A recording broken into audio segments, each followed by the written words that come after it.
Hello student, good evening to all of you students. आज के class में हम अपने नेक्स्ट टॉपिक की शुरुआत करते हैं, जिसमें हम एक्सटेंशन एजुकेशन की कुछ संस्थाएं और संगठन के बारे में डिस्कस कर रहे थे। जितना हमने पढ़ा था उसके जस्ट आगे से कुछ टॉपिक हमारा बचा हुआ है, उसको आज की क्लास में हम कवर करेंगे। देखिएगा, ये जो टॉपिक है हमारा DWCRA, ये क्या है? एक संस्था है।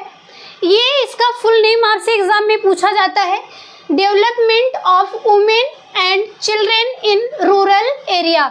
इसका मतलब है, नाम से आपको समझ में आ रहा है कि ग्रामीण क्षेत्रों में महिला तथा बाल विकास कार्यक्रम, यानी कि जो ग्रामीण क्षेत्र की महिलाएं हैं और बच्चे हैं उनके विकास के लिए कुछ कार्यक्रम चलाए जा रहे हैं, जिसे शॉर्ट में ड्वाकरा पढ़ा जाता है। क्या पढ़ा जाता है? ड्वाकरा।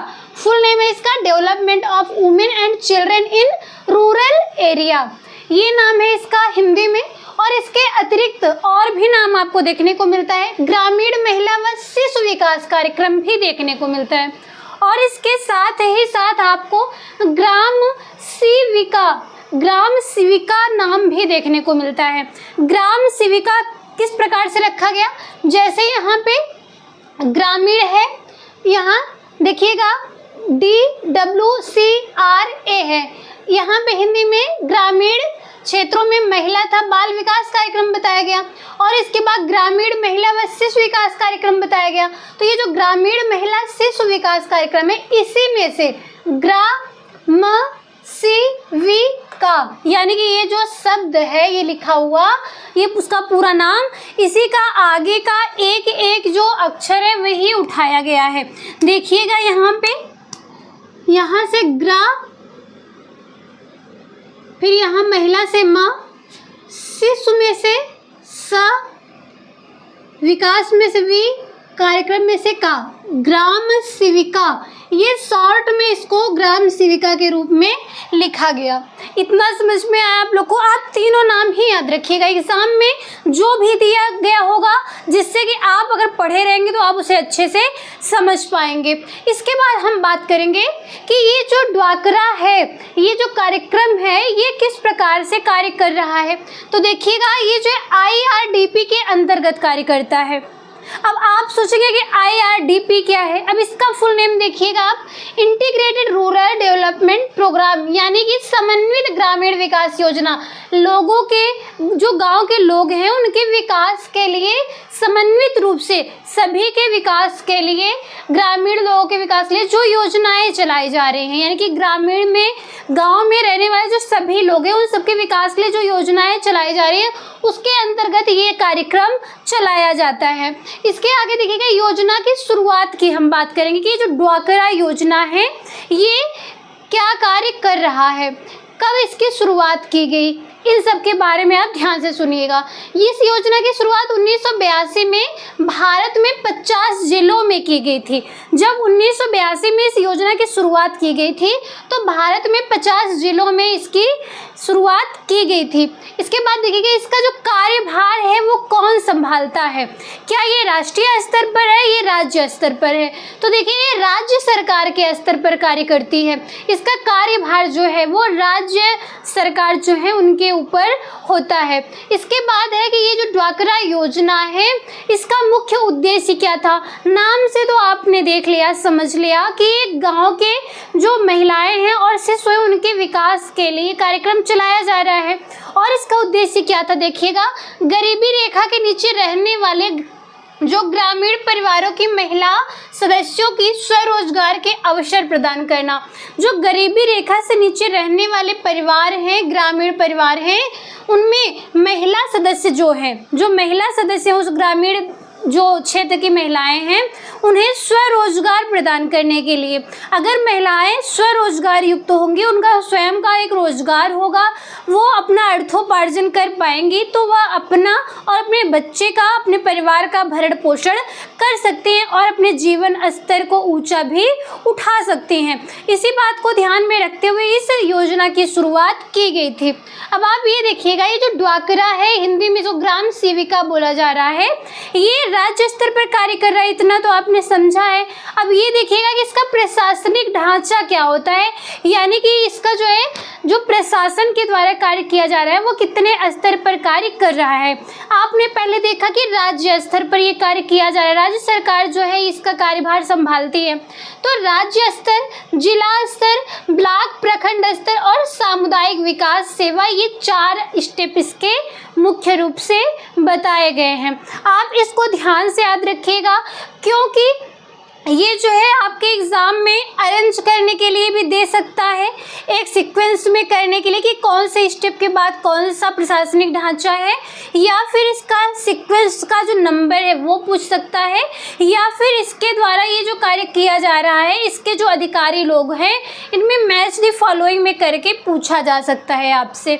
यहाँ पे आपको सामने सामने लिखा हुआ दिखाया गया है। राज्य स्तर पर देखिएगा जो इसका कार्यभार संभाल रहे हैं वो कौन है, परियोजना निदेशक। परियोजना निदेशक कौन होते हैं, जो IAS ऑफिसर होते हैं, वही क्या होते हैं, परियोजना के निदेशक होते हैं। इसका मतलब जो योजनाएं, जो परियोजनाएं चलाई जा रही हैं उसका निदेशन करने के लिए कौन से हैं ऑफिसर, कौन है, IAS ऑफिसर है। इसके बाद जिला स्तर पर देखिएगा तो जिला स्तर पर सहायक परियोजना अधिकारी होते हैं। इसके बाद है ब्लॉक, प्रखंड स्तर पर महिला प्रसार पदाधिकारी होती है। महिला प्रसार यानी कि महिलाओं की देखरेख के लिए जो अधिकारी नियुक्त हुई हैं। इसके बाद है सामुदायिक विकास सेवा, जो ग्रामीण लोगों तक पहुंच रहे हैं, जो मुख्य रूप से वो सामुदायिक विकास सेवा है, और इसमें 2 ग्राम सेविका जो है वो नियुक्त की गई होती है उन जो गांव के लोग हैं और जो बच्चे हैं उनकी देख रेख के लिए। इस कार्यक्रम में, इस योजना में जो भी चीज़ें आ रही हैं उनको गांव के लोगों तक पहुंचाने के लिए 2 ग्राम सेविका जो है वो सामुदायिक विकास सेवा के स्तर पर कार्य करती हैं। इतना समझ में आया आप लोगों को? इतना जो है ये स्टेप वाइज स्टेप आप लोग ज़रूर याद रखिएगा, क्योंकि जो वनडे एग्ज़ाम भी होता है उन सब में भी ये सारे स्टेप जो है आपसे पूछे जाते हैं। और होम साइंस सब्जेक्ट में जो मुख्य सेविका का एग्ज़ाम होता है, जिसके लिए आपसे क्या जो है क्वालिफिकेशन मांगा जाता है कि MA में आप ये तो सोशियोलॉजी से PG हो या फिर होम साइंस से PG हो। इसके साथ ही साथ इसके पहले जो वैकेंसी आई थी उसमें PET का भी एग्ज़ाम जो है क्वालिफिकेशन में मांगा गया था, और प्रेजेंट टाइम में वो फॉर्म अप्लाई भी हो रहा है। अगर जो स्टूडेंट्स करना चाह रहे हैं वो कर सकते हैं, ठीक है। अब ये देखिएगा जो मुख्य सेविका का जो एग्ज़ाम होता है होम साइंस के द्वारा, तो उसमें भी ये जो है स्टेप बार बार पूछे जाते हैं, इसलिए इसको आप ध्यान से पढ़िएगा। और इसके साथ ही साथ वनडे एग्ज़ाम जो होते हैं और फिर UPPCS के एग्ज़ाम में भी ये वाला स्टेप, ये ग्राम सेविका के प्रशासनिक ढांचे को पूछा जाता है, ठीक है। इसे आप ध्यान से याद रखिएगा। इसके बाद देखिएगा कि प्रशिक्षण का कार्य कौन कर रहा है।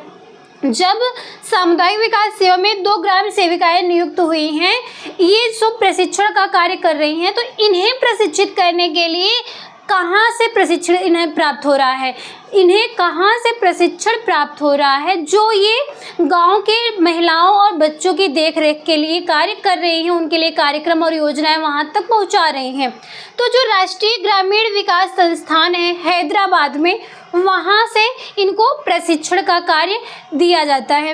इसके बाद देखिएगा ये जो अपना ड्वाकरा है, ग्राम सेविका है, यह जो है प्रेजेंट टाइम में अलग से आपको देखने को नहीं मिल रहा है। कब? प्रेजेंट टाइम में, क्योंकि नोट में देखिएगा 1 अप्रैल 1999 को 1 अप्रैल 1999 को स्वर्ण जयंती स्वरोजगार योजना से जोड़ दिया गया था। स्वर्ण जयंती स्वरोजगार योजना जो है आपको ये बताया भी गया है, जो आपको अलग से क्लासेस पढ़ाई गई हैं। अगर ये आपको अच्छे से याद है तो आप लोग इसे कमेंट बॉक्स में बताइए कि स्वर्ण जयंती स्वरोजगार योजना कब शुरू की गई और किसके द्वारा शुरू की गई थी, इसका कार्य क्या है, ठीक है। तो यहाँ पे जितना बताया गया आप लोग को सिर्फ मुख्य पॉइंट ही बताया गया है, जो आपके एग्जाम के पॉइंट ऑफ व्यू से बहुत ही इम्पोर्टेंट है। नेक्स्ट योजना है अपनी ट्राइसेम, इसको शॉर्ट में पढ़ते हैं TRYSEM, शॉर्ट में इसे लिखा गया है और इसे शॉर्ट में ट्राइसेम के नाम से भी पढ़ते हैं। याद करने के लिए आप इसे ट्राइसेम बोल सकते हैं, और आप बुक में भी एग्ज़ाम में भी ट्राइसेम ही देखने को मिलता है। कभी कभी ये शॉर्ट में लिखा होता है, कभी कभी हिंदी या इंग्लिश में ट्राइसेम ही लिखा होता है, लेकिन आप जब भी लिखेंगे ट्राइसेम को आप कैपिटल में ही लिखेंगे। इसका फुल नेम आपसे पूछा जाता है training of rural youth for self employed. Hindi में इसको कहते हैं ग्रामीण युवा स्वरोजगार हेतु प्रशिक्षण, यानी कि जो गांव के जो युवा लोग हैं उनके स्वरोजगार के लिए, उन्हें स्वरोजगार देने के लिए प्रशिक्षण का कार्य देना, उन्हें सिखाना। रोजगार देने से पहले उन्हें प्रशिक्षण का कार्य किया जाता है, उन्हें प्रशिक्षित किया जाता है, उस कार्य को सिखाया जाता है जिस कार्य में वह अपना रोजगार शुरू करना चाहते हैं। तो ये कार्य किसके द्वारा किया जा रहा है? ट्राइसेम के द्वारा किया जा रहा है। अब आगे देखिएगा, इसका जो प्रारंभ है वो 15 अगस्त 1979 में किया गया था। डेट को आप अच्छे से याद रखिएगा। ट्राइसेम जो इसका प्रारंभ 15 अगस्त 1979 में किया गया, और ये कार्य क्या कर रहा है? कार्य ये किसके अंतर्गत कर रहा है? इसके पहले जो आप पढ़े थे वो भी आपने देखा था कि IRDP के अंतर्गत कार्य कर रहा था। उसी प्रकार से ये ट्राइसेम भी IRDP के अंतर्गत ही कार्य कर रहा है। इसका जो कार्यभार है वो केंद्र सरकार के स्तर पर होता है। इसके पहले आपने ड्वाकरा को देखा, तो वो जो कार्यक्रम चलाया गया था वो भी क्या था? IRDP के अंतर्गत कार्य कर रहा था, और वह क्या राज्य सरकार के अंतर्गत उसका कार्यभार था। लेकिन ये जो ट्राइसेम है इसका कार्यभार केंद्र सरकार के स्तर पर होता है। आगे देखिएगा, ये ट्राइसेम जो ये शुरुआत किया गया, प्रारंभ किया गया, इसका मुख्य उद्देश्य क्या रहा है? इसमें देखिएगा, युवा स्वरोजगार हेतु प्रशिक्षण देना। जो युवा हैं उन्हें उनके स्वरोजगार के लिए प्रशिक्षण देने का कार्य इसके द्वारा किया जा रहा है, इसका उद्देश्य था।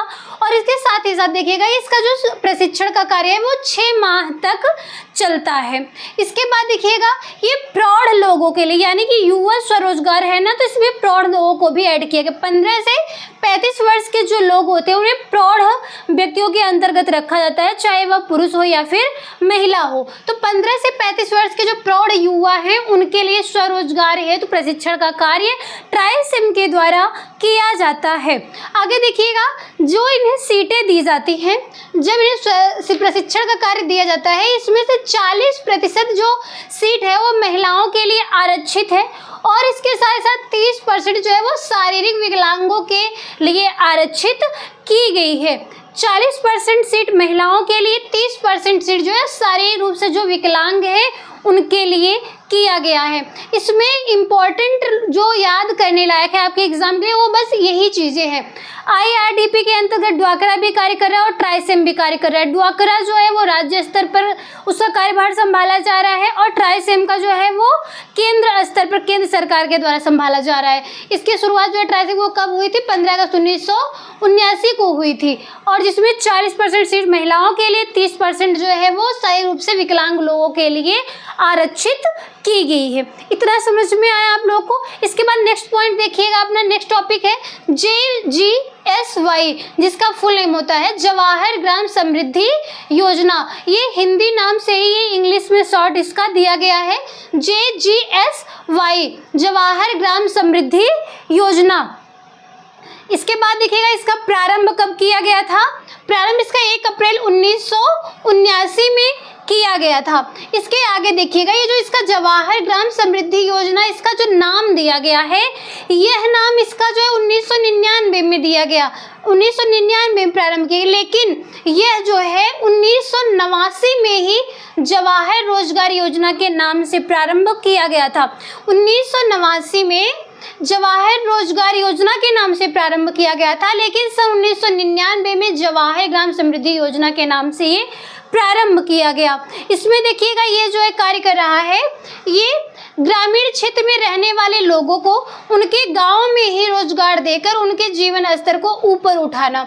इतना जो पॉइंट आपको बताया गया, ये आपके प्रसार शिक्षा का मुख्य बातें ही यही थी। पूरे प्रसार शिक्षा में एक ही बातें कहेगी कि जो गांव के लोग हैं, गांव के जो व्यक्ति हैं, उन्हें उनके ही क्षेत्र में रहकर उनके ही जो संसाधन हैं, जो स्थानीय संसाधन है, उन्हीं का प्रयोग करके गांव के लोगों के जो भी उम्मीदें हैं जो भी इच्छुकता है, उनकी जो इच्छुक हैं, जिस कार्य को सीखना चाहते हैं उसी कार्य को सिखा करके उन्हें प्रशिक्षण का कार्य दे करके उन्हें स्वरोजगार प्रोवाइड करना, जिससे कि वो अपने जीवन स्तर को ऊंचा उठा सके। ये पूरे प्रसार शिक्षा में ही बताया गया था और वही बात इसमें JGSY में भी बताया गया है। इसकी विशेषता में देखिएगा, इसकी यही विशेषता है कि जो VPL के लोग हैं इनको प्राथमिकता दी जा रही है। VPL के अंतर्गत कौन आ रहा है? बिलो पॉवर्टी लेवल, यानी कि जो गरीब व्यक्ति हैं, जो गरीबी से निम्न स्तर पे आ रहे हैं, उनको प्राथमिकता सबसे पहले दी जा रही है और उनमें भी जो है जिससे कि वो अपना स्वरोजगार शुरू कर सके और अपना जीवन स्तर ऊंचा उठा सके। इसके बाद है कि जो भी धन का आवंटन किया जाता है विकास के लिए इस कार्यक्रम के द्वारा, उसमें से धन आवंटन का 22.5% जो है वो अनुसूचित जाति व जनजाति पर खर्च किया जाता है। इतना समझ में आया आप लोगों को? JGSY के कुछ कार्य भी बताए गए हैं, उस कार्य में से देखिएगा आप लोग, स्वच्छ शौचालय बनवाने का कार्य, धूम्र रहित चूल्हा जिसमें से धुएं ना निकल रहे हों, इस प्रकार के चूल्हे प्रोवाइड करना। इसके बाद मछली पालन है तो तालाब की खुदाई करना, सिंचाई की सुविधा देना, आवास की सुविधा देना, लाभार्थी की स्वयं की जमीन पर वृक्षारोपण करने का कार्य किस कार्यक्रम के अंतर्गत रखा गया है? बताया गया है JGSY यानी कि जवाहर ग्राम समृद्धि योजना के अंतर्गत ये सारी बातें आपको बताई गई हैं। विभिन्न प्रकार के संगठन, कार्यक्रम, योजनाएं, ये सारी चीज़ें पढ़ने के बाद एक प्रसार कार्यकर्ता के लिए ये इम्पॉर्टेंट होता है कि ये जो भी योजनाएं हैं, जो भी सुविधाएं हमें गवर्नमेंट के द्वारा, नॉन गवर्नमेंट संगठन के द्वारा जो भी प्राप्त हो रही हैं, उनका नियोजन एक प्रसार कार्यकर्ता किस प्रकार से करता है, इसके द्वारा इसके लिए कुछ क्वेश्चंस जो है हमारे एग्जाम में बहुत ही इम्पोर्टेंट पॉइंट के रूप में पूछा जाता है, जिसे हम कार्यक्रम नियोजन के नाम से भी जानते हैं। कार्यक्रम जो भी है उनका नियोजन यानी कि प्लानिंग किस प्रकार से किया जा रहा है। प्रसार कार्यकर्ता के द्वारा जो भी कार्यक्रम यानी कि कार्यों को करने का जो क्रम है, जो प्लानिंग है, उसके क्या स्टेप बताए गए हैं आपके प्रसार शिक्षा में, वो देखिएगा। आपसे यहाँ से एग्जाम में क्वेश्चन पुटअप किया जाता है।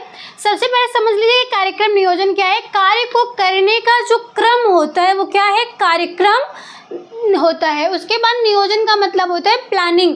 प्रसार शिक्षा से पहले आपने होम मैनेजमेंट को पढ़ा है, वहाँ पे आपको नियोजन डिटेल्स में बताया गया है, अच्छे से पढ़ाया गया है। यानी किसी कार्य को करने की जो रूपरेखा एक हम प्राप्त करते हैं वो क्या होता है? प्लानिंग यानी कि नियोजन होता है। तो ये जो कार्यक्रम नियोजन है, इसे किस प्रकार से इसकी प्रक्रियाएं हैं ये हमारे एग्जाम में पूछी जाती हैं। कार्यक्रम प्रोग्राम नियोजन की जो प्रक्रिया है वो 8 प्रकार की होती है।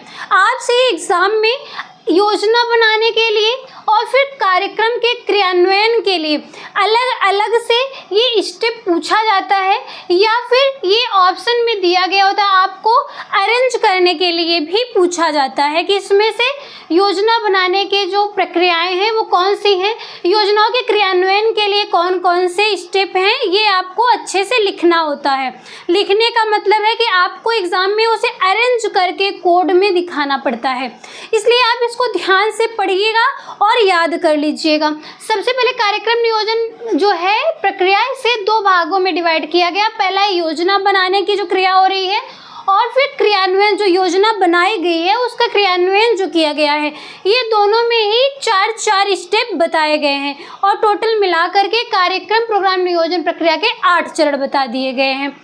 यहाँ पे एक साथ भी आपसे कार्यक्रम प्रोग्राम नियोजन की प्रक्रिया के रूप में 8 एक साथ भी पूछा जा सकता है, या फिर 4 अलग अलग से योजना बनाने और क्रियान्वयन के रूप में अलग से भी पूछा जा सकता है।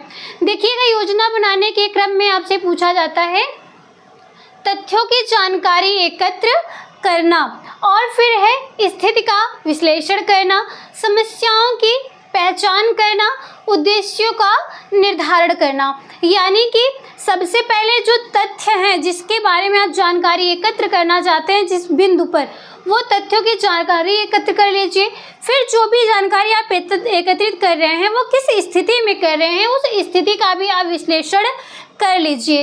इसके बाद है समस्याओं की पहचान करना। जब आपने स्थिति का विश्लेषण किया तो उसमें जो समस्याएं उत्पन्न हुई हैं उन समस्याओं की आप पहचान कर लेते हैं, और इसके बाद जब पहचान कर लेते हैं तो उससे समय अपने एक उद्देश्य को निर्धारित कर लेते हैं कि हमें किस प्रकार से अपने कार्यक्रम की जो हम योजना बनाए हैं उसे किस प्रकार से करना है, उसे ध्यान में रखते हुए हम उद्देश्यों का निर्धारण करते हैं।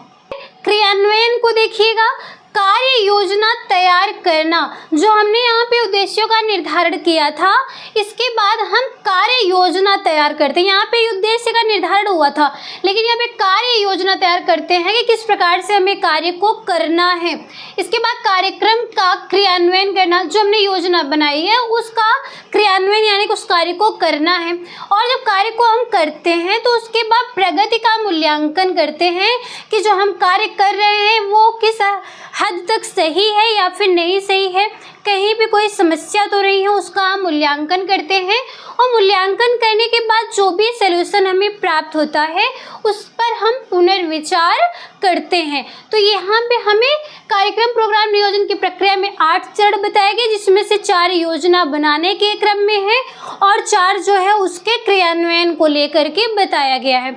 इतना समझ में आप लोगों को। इसके बाद देखिएगा कि जो कार्यक्रम आप सब डिटेल्स में जितने भी योजनाएं, क्रियाएं, जो भी संगठन प्रसार कार्यकर्ता के द्वारा ग्रामीण लोगों तक पहुंचाए जा रहे हैं, किए जा रहे हैं, इनका मूल्यांकन जो किया जा रहा है उस मूल्यांकन के चरण भी आपसे पूछा जाता है।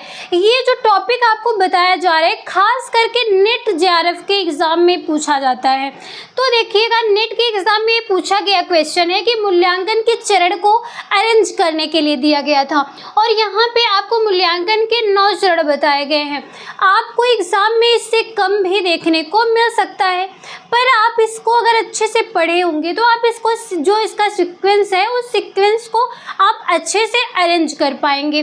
सबसे पहले देखिएगा, किसी कार्य को करने के बाद जब मूल्यांकन करते हैं तो हमारा कोई ना कोई उद्देश्य जो है वो निर्धारित होता है कि हमारा उद्देश्य है कि हमें जो है अपने एग्ज़ाम को क्वालिफाई करना है। तभी तो हम जो है अपना जो टेस्ट देते हैं उसका मूल्यांकन करते हैं कि हम जो है जो तैयारी किए हैं वो पास होने भर का या फिर अपना अच्छा मार्क्स ले आने भर का हमने तैयारी किया है या फिर नहीं किया है। क्योंकि हमारा एक उद्देश्य जो है वो निर्धारित है कि हमें एग्ज़ाम को क्वालिफाई करना है, हमें टीचर बनना है, ये हमारा उद्देश्य है। तो इसी उद्देश्य को ही तो ध्यान में रख करके हम मूल्यांकन करते हैं। अपने जो टेस्ट देते हैं, जो एमसीक्यू सॉल्व करते हैं, इसका मूल्यांकन हम किसको ध्यान में रखकर करते हैं कि जो हमारा मेन उद्देश्य, जो हमारा मेन जो गोल है उसको ध्यान में रख करके करते हैं ना। तो उसी के आधार पर बताया गया मूल्यांकन करने के लिए सबसे पहले उद्देश्यों का निर्धारण हमारा किया गया होता है। फिर उद्देश्यों की स्पष्टता भी होती है कि कितने नंबर तक हम पा रहे हैं या फिर कट ऑफ हमारी कितनी तक जा सकती है, कुछ अस्पष्टताएं उसमें होती हैं। संकेतकों की पहचान हम करते हैं कि इसमें क्या चीज़ें कहाँ से पहचानी जा रही हैं, क्या चीज़ें कहाँ से हम कर रहे हैं, वो संकेतकों की पहचान करते हैं। और इसके बाद है तकनीकों को विकसित करना। तकनीकों को विकसित करते हैं कि किस प्रकार से हम अपना मूल्यांकन करेंगे, कि किस प्रकार के क्वेश्चंस को हम सॉल्व करें कि हम अपने एग्ज़ाम को क्वालिफाई कर सके। ये हम एक एग्जाम्पल के तौर में आपको बता रहे हैं। लेकिन जो है यहाँ पे कार्यक्रम जो किया जा रहा है, जो भी प्रसार कार्यकर्ता के द्वारा ग्रामीणों तक सहायता प्रोवाइड की जा रही है, उसके मूल्यांकन की बात बताई जा रही है। अब इसी मूल्यांकन में आप चाहे अपने एग्जाम के पॉइंट ऑफ व्यू को देख लीजिए या फिर किसी भी चीज़ के मूल्यांकन के लिए आप यहाँ पे इस स्टेप के द्वारा कर सकते हैं। यहाँ मूल्यांकन का अर्थ है कि मूल्यों का अंकन करना। तो यहाँ पे देखिएगा कि तकनीकों को विकसित करते हैं कि किस प्रकार से हम अपना मूल्यांकन करेंगे, ऐसे तकनीकी को विकसित करना। फिर कार्य को तैयार करना कि हम कार्य को तैयार कर लिए हैं। इसके बाद उद्देश्यों की प्राप्ति को प्रमाणित करना। हमारा जो उद्देश्य निर्धारित हमने किया था सबसे पहले वाले चरण में, उसी के आधार पर हम उद्देश्यों की प्राप्ति को प्रमाणित करते हैं कि जो हमारा उद्देश्य है उसकी प्राप्ति के लिए हम किस हद तक पहुंच चुके हैं। यहाँ तक देखते हैं। इसके बाद है आंकड़ों को एकत्रित करना। हम कुछ आंकड़े एकत्रित करते हैं, जैसे कि क्वेश्चन पेपर है, सॉल्व पेपर है, अनसॉल्व पेपर है, वो सारे मटेरियल को आप तैयार करते हैं, तभी आप अपना मूल्यांकन कर पाते हैं कि आपकी तैयारी कितने तक हो पाई है, कितने लेवल तक हो पाई है। इसके बाद है आंकड़ों का वर्गीकरण करना। जो भी आप आंकड़े तैयार करते हैं, उसका वर्गीकरण कर लेते हैं। इसके बाद है आंकड़ों का विश्लेषण करना, और लास्ट में आप उन आंकड़ों का विश्लेषण कर लेते हैं कि आपका जो रिस्पांस क्या मिला है। इतना समझ में आप लोग को। इसमें यहाँ पे आपको 9 स्टेप बताया गया जो आपके एग्जाम में, नेट के एग्जाम में पिछले टाइम में पूछा गया है। लेकिन ये ध्यान रखिएगा, आपको हर समय ये 9 स्टेप नहीं दिए गए होंगे, इसमें से कुछ कम या ज़्यादा भी हो सकता है। आप बस एक सीक्वेंस को याद रखिएगा कि किस स्टेप के बाद क्या बातें हो सकती हैं।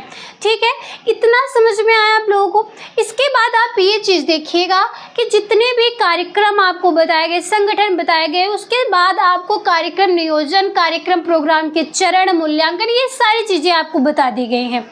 इसके बाद देखिएगा कि जो भी योजनाएं आती हैं, जो भी या चीज़ें आती हैं, उनको किस प्रकार से नवाचार में हम ले आते हैं, यानी कोई भी ऐसी नई चीज़ें उन्हें किस प्रकार से व्यक्ति एक्सेप्ट कर रहा है। यानी कि जो गांव का व्यक्ति है उसे प्रसार कार्यकर्ता के द्वारा कोई योजना, कोई बातें जब बताई जाती हैं तो क्या वो व्यक्ति जो है तुरंत उस बात को एक्सेप्ट कर पा रहा है या फिर नहीं कर पा रहा है, या फिर कुछ टाइम लग रहा है। इसी बात को ध्यान में रखते हुए इसके कुछ स्टेप बताए गए हैं।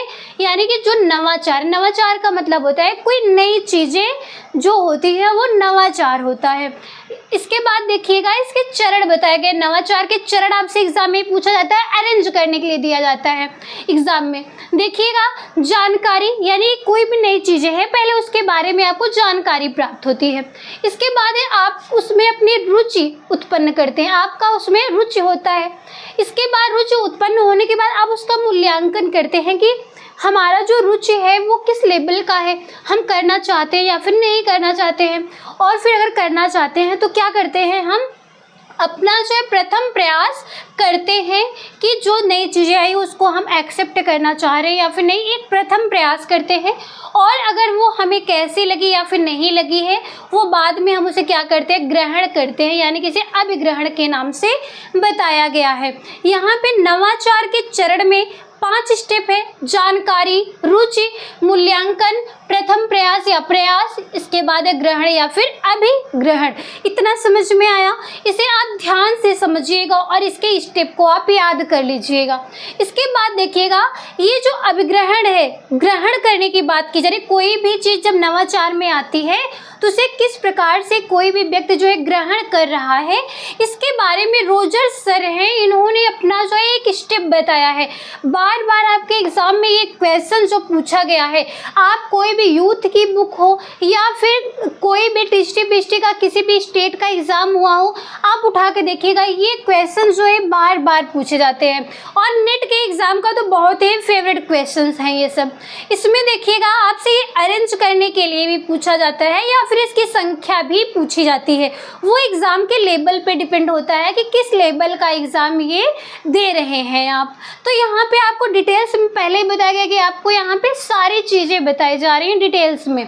इसके बाद देखिएगा इसमें ध्यान से आप लोग कि रोजर सर के द्वारा ये जो स्टेप बताया गया, अभिग्रहणकर्ता के प्रकार बताए गए हैं। सबसे पहले है अग्रगाही, फिर है यहाँ पे शीघ्रग्राही, शीघ्र बहुसंख्यक, इसके बाद विलंब बहुसंख्यक, इसके बाद अंतिम ग्राही। इसका मतलब ये है कि कोई भी व्यक्ति जब कोई चीज़ आती है ना तो तुरंत ही कुछ व्यक्ति जो है उसे एक्सेप्ट कर लेते हैं, वो क्या होते हैं, अग्रग्राही होते हैं। इसके बाद है शीघ्रग्राही, अर्ली एडॉप्टर, कुछ लोग होते हैं। इसके बाद जो है अग्रग्राही, यानी कोई चीज़ नई आती है तो सबसे पहले जो ग्रहण करते हैं वो अग्रग्राही होते हैं, जो सबसे पहले एक्सेप्ट कर रहे हैं।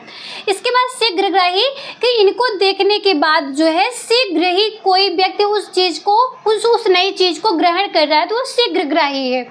इसके बाद है बहुसंख्य, शीघ्र बहुसंख्य। इस शीघ्रग्राही के बाद है शीघ्र बहुसंख्य। इनका देखा क्या करते हैं कि शीघ्र जल्द ही बहुत सारी संख्या में लोग उस चीज़ को एक्सेप्ट करने होने लगते हैं।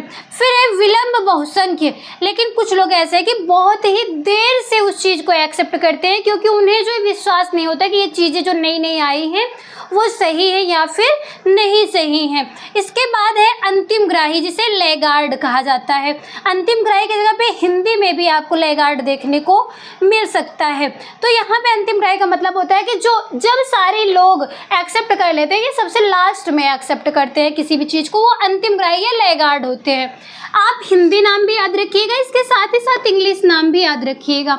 Innovator, early adopter, early maturity, late maturity और फिर लैगार्ड्स, ये 5 जो प्रकार बताए गए हैं, आप इसे बहुत ही ध्यान से याद रखिएगा। ठीक है, इतना समझ में आप लोगों की नवाचार को लेकर के ये 2 जो पॉइंट बताए गए बहुत ही इम्पोर्टेंट है। इसके बाद देखिएगा आप लोग कि अनुभव के शंकु का जो मॉडल दिया गया था, उसे एडगर डेल जो शिक्षा शास्त्री है अमेरिका के, इन्होंने अपने अनुभव का शंकु मॉडल प्रस्तुत किया। शंकु का जो मतलब होता है वो इस प्रकार से त्रिभुज में नहीं होता है, बल्कि वो किस प्रकार से होता है, देखिएगा आप लोग ध्यान से, इस प्रकार से होता है। जैसे कैप होता है, बर्थडे पार्टी में छोटे बच्चों के लिए जो कैप आता है एक कोन के रूप में, कोन ऑफ एक्सपीरियंस, शंकु होता है। ये त्रिभुज नहीं बल्कि क्या होता है, शंकु होता है। उस शंकु के रूप में नीचे यहाँ देखिए नीचे जो होता है वो उनके पास ज़्यादा ही अनुभव होता है। यहाँ पे आपको सिर्फ लिख के बताया गया है, फिगर आप ये देख लीजिएगा। यहाँ पे देखिएगा, जैसे आप ध्यान से समझिएगा, आप जो दाना वगैरह मार्केट में खरीदते हैं तो खाने के लिए जो है दुकानदार आपको शंकु के रूप में पेपर का जो फोल्ड करके आपको दाने वगैरह बना के देता है, आप उसको खाते हैं। तो आप देखते होंगे कि नीचे की तरफ जहाँ कोन जो पतला होता है वहाँ पे क्या होता है कि कम ही दाने रहते हैं। या फिर आप जो कोन वाली कुल्फ़ी खाए होंगे उसमें देखिए कि ऊपर की तरफ जो है उसमें जो है मटेरियल ज़्यादा भरा हुआ होता है, नीचे की तरफ कम होता है। अगर उसी को हम उल्टा करके रख दें तो क्या होगा कि ज़्यादा वाला मटेरियल नीचे हो जाएगा और जो पतला वाला है सिरा उसका वो ऊपर हो जाएगा। तो उसी के आधार पे ये बताया गया है। तो देखिएगा, जहाँ ये चौड़ा होगा इसका मतलब यहाँ पे जो चीज़ें होंगी वो ज़्यादा होंगी। इसी प्रकार से ये जैसे जैसे ये ऊपर बढ़ता जाता है उसी प्रकार से इसमें धीरे धीरे कम होता जाता है। तो वही चीज़ें यहाँ पे अच्छे से आपको बताई गई हैं। ये ऊपर से नीचे की तरफ आपको समझाया गया है। इस प्रकार से 1 2 3 इस प्रकार से करके 11 स्टेप बताए गए हैं एडगर डेल के अनुभव के शंकु मॉडल में। ठीक है, जो एडगर डेल के अनुभव का शंकु मॉडल है वो 1946 में मॉडल दिया गया था। इसके 11 जो है चरण बताए गए हैं। उस 11 चरण में आप ऊपर से नीचे की तरफ ध्यान से एक एक करके समझते जाइएगा। सबसे पहले इसमें मौखिक अनुभव है। यहाँ पे लास्ट में आप अनुभव शब्द जोड़ लीजिएगा लिखते समय। ठीक है, किसी भी पॉइंट को आप छोड़िएगा नहीं। यहाँ पे सिर्फ और सिर्फ आपको इम्पोर्टेंट पॉइंट ही बताया जा रहा है जो हर बार आपके एग्जाम में आता है। तो देखिएगा, सबसे पहले मौखिक अनुभव है, यानी कि जब कोई चीज़ें आपको कोई बोल करके बता रहा है तो उसका अनुभव आपको कम होता है। लेकिन उसके बाद आप देखते हैं कि दृश्य कोई चीज़ देखते हैं उसका अनुभव ज़्यादा होता है। श्रव्य कोई चीज़ें आप सुन रहे हैं, सुन करके अनुभव प्राप्त कर रहे हैं। फिर चलचित्र के माध्यम से आप अनुभव प्राप्त करते हैं। फिर उससे ऊपर स्टेप में होता है कि शैक्षिक कार्यक्रम, कोई भी शैक्षिक कार्यक्रम चल रहा है। फिर प्रदर्शन, प्रदर्शन का मतलब है कोई चीज़ें आपको दिखाई जा रही हैं, प्रदर्शन के रूप में आप देख रहे हैं। इसके बाद शैक्षणिक भ्रमण, शैक्षणिक भ्रमण करने के लिए जो है बच्चे जो है भ्रमण करने के लिए जाते रहते हैं कॉलेज वगैरह से, आप लोग देखे ही होंगे। जो शैक्षणिक भ्रमण है उसके द्वारा अनुभव अधिक होता है। इसके बाद प्रदर्शनी, कहीं भी कोई प्रदर्शनी लगी हुई है आप उसको देख रहे हैं तो वहाँ पे उससे भी ज़्यादा अनुभव प्राप्त हो रहा है। इसके बाद कोई चीज़ें आपको नाटकीय अनुभव के रूप में दिखाई जा रही हैं। कुछ आप नाटक के रूप में किसी व्यक्ति के द्वारा कोई रोल प्रेजेंट किया जाए तो उससे आपको अधिक अनुभव प्राप्त होता है। इसके बाद एक कल्पित अनुभव होता है, जो कल्पित चीज़ें होती हैं उनका अनुभव आपको और भी अधिक होता है। और लास्ट में प्रत्यक्ष उद्देश्य का अनुभव होता है, यानी कि जो चीज़ें आप प्रत्यक्ष रूप से अगर देख रहे हैं उस उद्देश्य को पूरा कर रहे हैं तो वहाँ पे आपको अनुभव अधिक प्राप्त होगा। कोई भी व्यक्ति आपको कोई भी चीज़ें बता रहा है तो आप क्या करते हैं, अगर उसे सुन रहे हैं सिर्फ तो आपको उतना अनुभव नहीं प्राप्त होगा, लेकिन आप उसको देख रहे हैं तो उससे अधिक होगा, सुन रहे हैं तो उससे अधिक होगा, और फिर चलचित्र के माध्यम से देख रहे हैं तो उससे भी अधिक होगा। तो इसी प्रकार से ये ऊपर की तरफ से 1 2 करके जो बताया गया है, यानी कि ये ऊपर है, फिर उससे ऊपर से नीचे की तरफ ये आया हुआ है शंकु में। ठीक है, तो आप इसके स्टेप को ध्यान से पढ़ लीजिएगा और याद कर लीजिएगा। इसके साथ ही साथ एक और भी इम्पॉर्टेंट पॉइंट है आपका, आप उसको लिख लीजिएगा। सामुदायिक विकास कार्यक्रम जो है आपके एग्जाम में बार बार पूछा जाने वाला क्वेश्चन है, सामुदायिक विकास कार्यक्रम, आप नोट कर लीजिएगा। सामुदायिक विकास कार्यक्रम,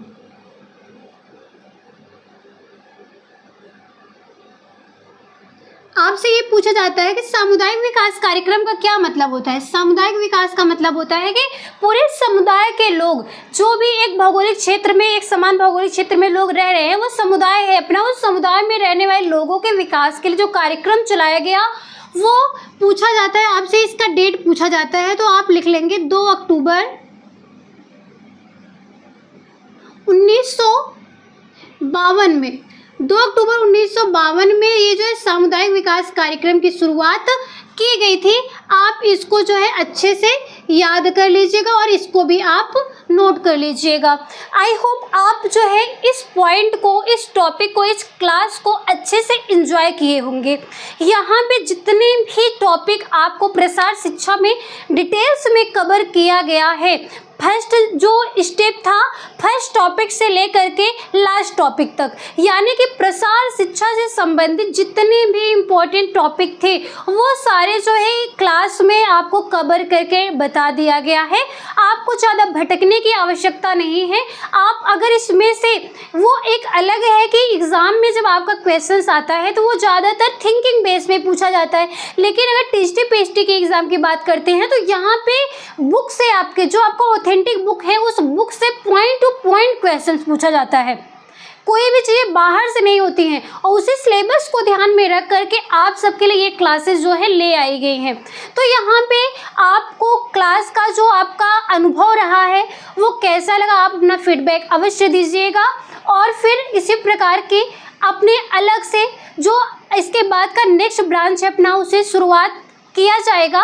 और इसी के साथ आप जुड़े रहिएगा हमारे साथ। मिलते हैं आप लोगों से हम नेक्स्ट क्लास में, तब तक के लिए धन्यवाद।